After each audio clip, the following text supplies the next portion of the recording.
Welcome back to Small Caps, ladies and gentlemen. My name is Kerry Stevenson. Today, I'm speaking with Shannon Green. He is the Executive Chairman and CEO of Resource Base. The ASX code is RBX. Now, when I spoke to Shannon back in March, it was in advance of the results coming out for their Mitre Hill project. And today, I've asked Shannon to come back because the results are in. It's really exciting time for Resource Base, and it is great to see you again, Shannon. Thanks for joining me on Small Caps today.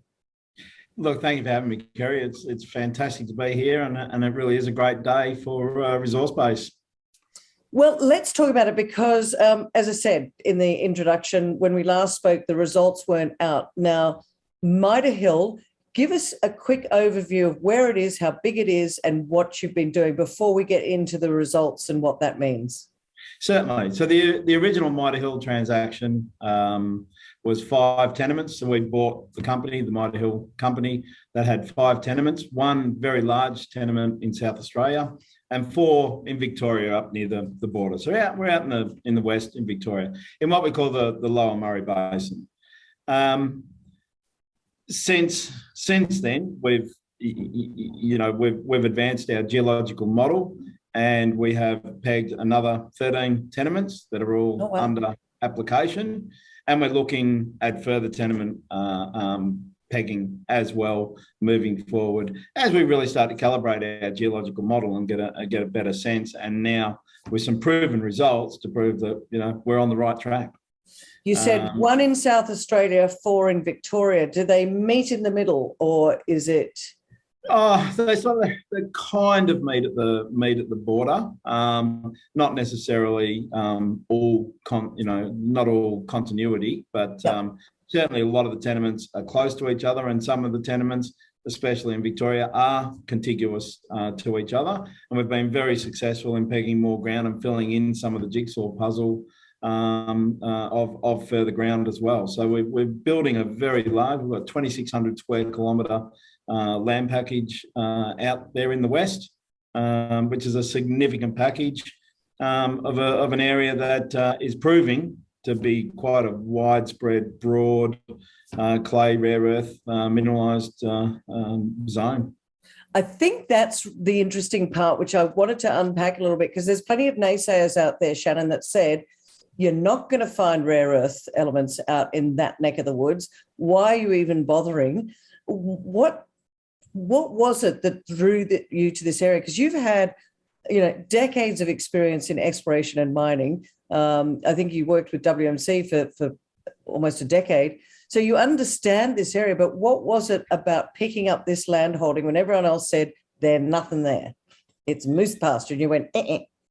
Yeah, look, obviously the original Mitre Hill tenements had been pegged because they were surrounding and contiguous to AR3. AR3 have a 40 million tonne, 700 ppm clay, rare earth, JORC compliant resource, and they're building on that resource. They're currently trial mining in a trial pit and things like that out in that area. So that was happening. So the initial part of it was, we really felt that mineralisation would be more contiguous than some of the historical modelling had shown. And there was some regional data from old water bores and things like that. Unfortunately, this was sort of really been mineral sands country for many decades. And so there wasn't really, a lot of the drilling hadn't been sampled for any of the rare earth elements.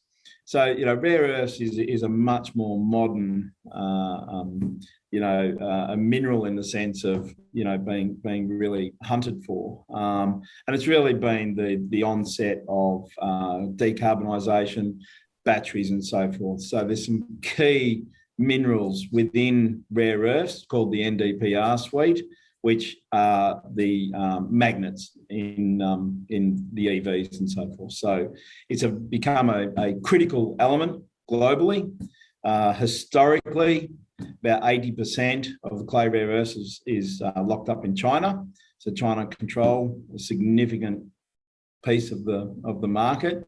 And now governments, the US, Europe, Australia, are designating it critical, and countries are trying to secure it. And very recently, as in the last couple of weeks, the US, for example, have now classified internal production as being, UK and Australia as well. So they will fund on those continents. They will fund the development of rare earths projects, and the clays are being more pursued than the hard rocks. There's a few reasons for that. Historically, the significant portion of the production has been clay rare earths out of China, so it's a known entity, but it's shallow, it's cheaper, far cheaper to access, it's generally considered to be cheaper to process, and generally a bit less complex in the processing.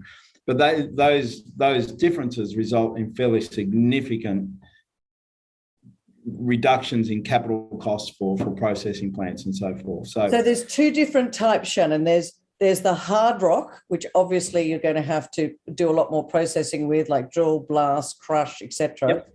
And then you've got the clay, which I assume is closer to the surface and more of a quarry process.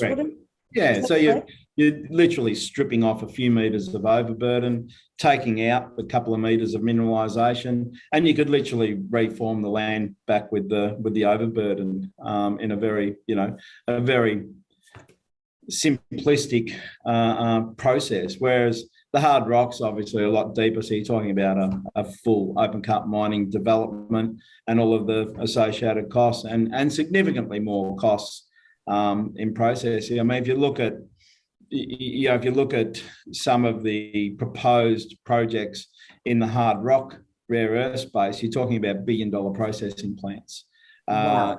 In the clays, you're certainly talking at the other end of the 100 million, mid 100 million mark. So just totally game changing, particularly for junior and mid cap companies to actually bring these projects through to fruition. Bringing $1 billion project through for a junior is not, it's not likely. Well, it's when the big boys come in and take it up. But to be clear, can you ever have clay and hard rock rare earths in the same area? Does that happen, or are they always separate? Generally not, because there's different geological formations of the mineralisation, totally different settings. I really like just giving an overview, because I think that's so important. And how interesting that you said 2 weeks ago, the US is saying we're going to support the UK and Australia, and potentially in funding as well. So you're certainly in the right spot. Let's 100%. Go into Mitre Hill, because your results are out. What I want to know is, before we start into the results, you've recently purchased your own drill rig, meaning that you can drill as and when you want, and you're not relying on a third party.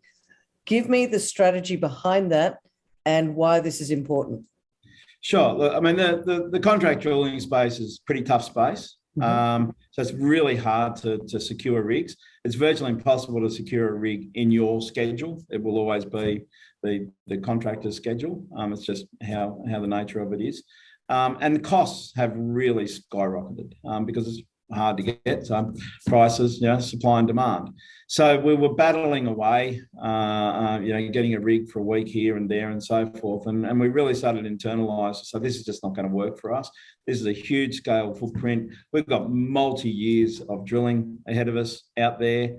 There's got to be a better way. So we did a bit of soul searching and said, let's go and hunt for a rig. So, we were just really lucky. The timing, confluence of timing and the decision-making came together very quickly. We identified a rig that was in spectacular condition. It was owned by a drilling contractor, and he was reducing his fleet. And, look, the rest is history. The rig was located in northern Tasmania. From 2 weeks of identifying the rig, we had it, up at Horsham and in a workshop getting the work done. We've just had a certifier go over the rig, a few points being currently addressed right now to make sure that the rig is absolutely shipshape and in the most current top, health and safety requirements and so forth. So that's happening right now. But, the base rig, costs us $100,000 to buy the rig and transport it up to the project area. So, in anyone's language, that is just, a very, very prudent use of our funds. And, when we talk about how much drilling we've got ahead of us over a number of years, and we're talking about 50-odd% reduction in the cost of our drilling, the returns 50%. to our shareholders. Now, the returns to our shareholders will be significant in the coming years. And in fact, if things go according to Hoyle, we'll probably be looking at trying to purchase another rig of similar style, and have 2 rigs running. We've got most of the team employed, engaged. They're currently establishing the health and safety systems and so forth that we need to operate under. So you've got the people. I mean, it's all well and good to have a rig, but you've got the people to operate it as well. Correct. Perfect. That's right. We've got a drill trainer. Look, we're full steam ahead, and that rig will be out in the next couple of weeks, starting the infill drilling. Right. Well, let's talk about drilling. Let's talk about your initial drilling at Mitre Hill. What's it shown, apart from, to the naysayers out there, yeah, he's got rare earth elements, which we'll fondly name them as RE going forward. So rare earth elements, you've been drilling. What's it shown you? Yeah, look, I mean, it's shown us that our geological model was actually, spot on. So we've identified widespread reoccurrence, largely as we had anticipated and largely as our model had said. Sort of 3 meters, 3 to 4 meters of cover, 1 to 2 meters of thickness in the area where we have drilled. And we've seen that across the drilling from neighbours, that, you will see widths from 1 to, sort of 4 meters, 5 in absolutely, perfect sort of areas, because obviously the basement is undulating, and we've drilled on a pretty broad space pattern, and we'd anticipate to see, even in between, as we start to infill drill, we'll see some more thickness moving forward. Certainly in regards to the mineralisation itself, some of the highest intersects around the 1,1500 ppm. What does that mean? What does that mean, Shannon, for all of us out here that go 1,400, 1,500 ppm? Is that good, bad? No idea. Yeah, sure. Look, what that means is that in total contained rare earth elements, that's the makeup. Of that, then there's quite a high percentage. We've been very lucky. We're seeing a very high percentage of that, sort of the 300 to 400 ppm range. We're seeing of what we call the NdPrs, so the most highest value of the rare earth elements that go into the magnets. So we're seeing a really high proportion of the NdPr, so that's a fantastic tick. What that means is that, if you're talking 1,500, you are talking very economic material, particularly when you're talking that's only 3 odd meters below surface in, flat plains. It's very cost effective to access. So at the moment, we're using a sort of a bottom cutoff of about 500 ppm. So we're suggesting that anything above that 500 ppm would form an economic envelope in a larger JORC compliant mineralised resource as we do more and more drilling and start to establish a resource out there. When you say, you said at the start there that it's fairly wide space drilling, I'd like, give us a visual, if you like, of how big this area is, because you've got, I think, the second largest land holding in the area. Out of all of that you've got, are we looking at just 1% in a little corner spaced at 100 meters? Give us a visualization of what you've been doing. Sure. So the tenement we drilled is 28 square kilometres. Okay. We drilled along roadsides and road reserves, because that's where we could immediately access under all of the drilling approvals, while we were still negotiating land access agreements and so forth, which majority of those are in place on that particular tenement now, which is why we can go back in and now infill. The hole spacings are about 0.5 kilometre apart, so quite broad brushed, just to get a sense, are we seeing what we believed that our geological hypotheses and our geological model were suggesting we should see? And, that's a big tick. The lab says, yes, we've seen exactly what we expected to see, which is just fantastic. 28 square kilometres of 2,600 square kilometres. Oh, wow. It's a pimple in the bottom, right? It is. And look, we had a ratio of 70-odd% of our drill holes, 36 holes, 70% of those have hit economic mineralisation, or what we would determine to be economic mineralisation. So, I think from an exploration perspective, to get a 70% strike rate is extremely good. Yeah, and the other 30%, were they showing anything, or were they? Yeah, absolutely. It's certainly mineralisation, but at this stage we're saying that would fall below, that cutoff.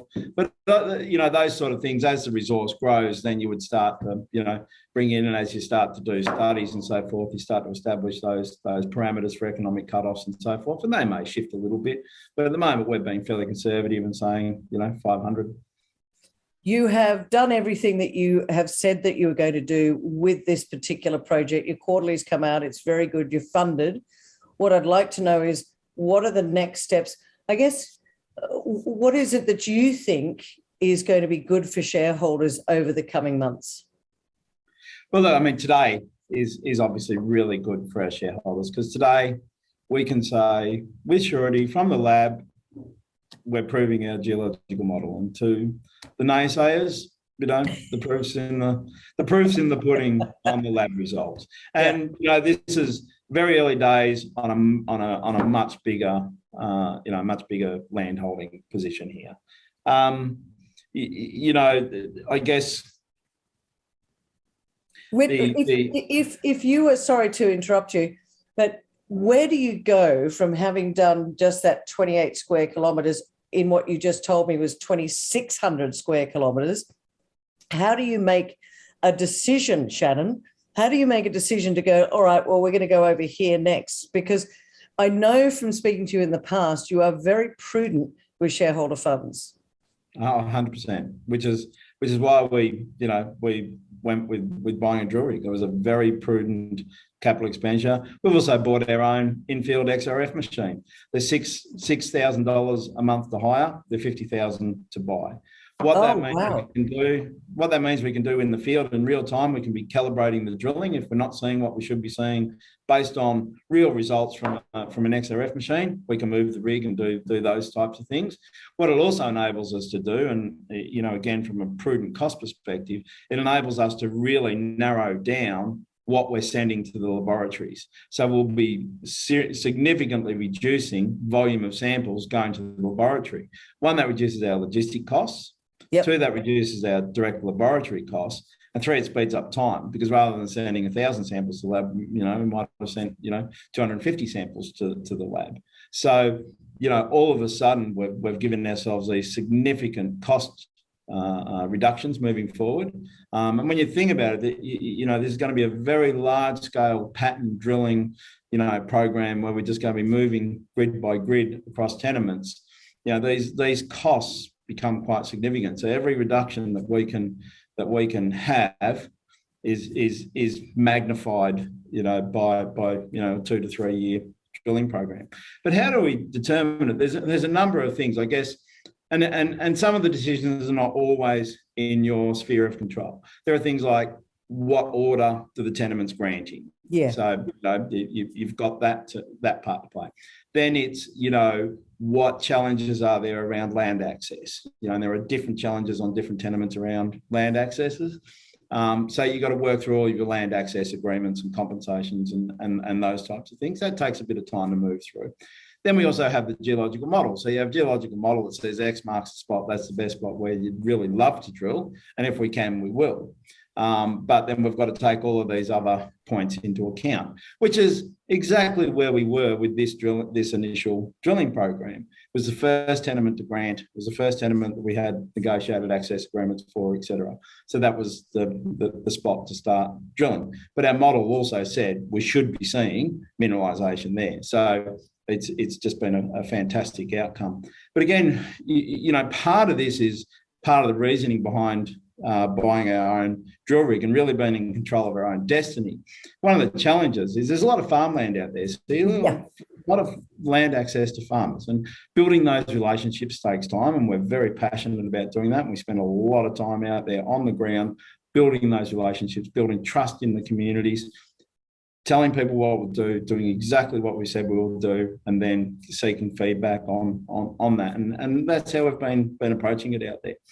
And one of the challenges, of course, is that on farmland, there are certain works happening at certain times, and there are certain periods when you can go and drill on the land. There are certain periods when you can't. And some of those windows can be quite tight. So if you can't schedule with absolute certainty, you may start missing a whole lot of drill windows. Yeah, or the contractor turns up on the wrong day, and now you've got an upset landowner and things like that. Yeah. We're absolutely in control. This is our drill, our crew. They know how they have to work. They understand the culture of our company, how we behave on people's property and so forth. And if we say, or if the farmer says you can be here from this day to this day, well, that's what we will do. So we're completely in control of running our business. And do you know what, Shannon? The other thing that does, this is the thing I've spoken about in the past. Mining and farming working together and having that trust and building that relationship is important. So congratulations on having, as I say, being in charge of your own destiny, but also being able to help the farmers with their timetable as well, working together. We are running out of time, my friend. I need to know, for my beautiful community out there, what you think the 3 reasons are for shareholders, well, I guess our community, to sit up and really take notice of resource base, as I talked to you today, with those drill results coming out. Goodbye, naysayers. The rare earth elements are there. What are the catalysts for change as you go forward? Yeah, I mean, you've just said it. We've now, shown the naysayers we have widespread mineralisation of rare earths on our ground, and given we've drilled up to tenement boundaries and we've got contiguous tenements and so forth, we know that's going to continue through other tenements. So, that question has now been answered, and the naysayers can be silenced on that particular point. We've got our own drill rig, so we're completely in control of our own destiny and how we manage our business here and how we manage our costs, which is very important to us. We do hold ourselves to a very high standard in terms of how we manage our shareholders' money, and we like to ensure that we get as bang for the buck. Bang for the buck that we possibly can. And these initial results in this first area really prove our geological model and our hypotheses of our geological team, correct, and certainly more right than some others have suggested. And I'm really proud of that. We took the risk of pegging more ground. We took the risk of buying the drill rig and so forth. We were very, firm in our beliefs. And now we've got some laboratory results that really back that up and prove that, running at the speed we've run at is going to pay significant dividends for our shareholders. We're a first and fast mover out there in that sense. Shannon Green, always good to talk to you. And ladies and gentlemen, as you know, they have got the second largest land holding in the district. It's not a project, it's more of a district, just getting started. But as Shannon just said, the drill results are back. It's telling him that his hypothesis was clear and they will continue to be drilling in the area. So keep up to date by going to the resource base website. ASX code is RBX. Shannon Green, thanks so much for joining me today. Thanks, Kerry. It's been a pleasure.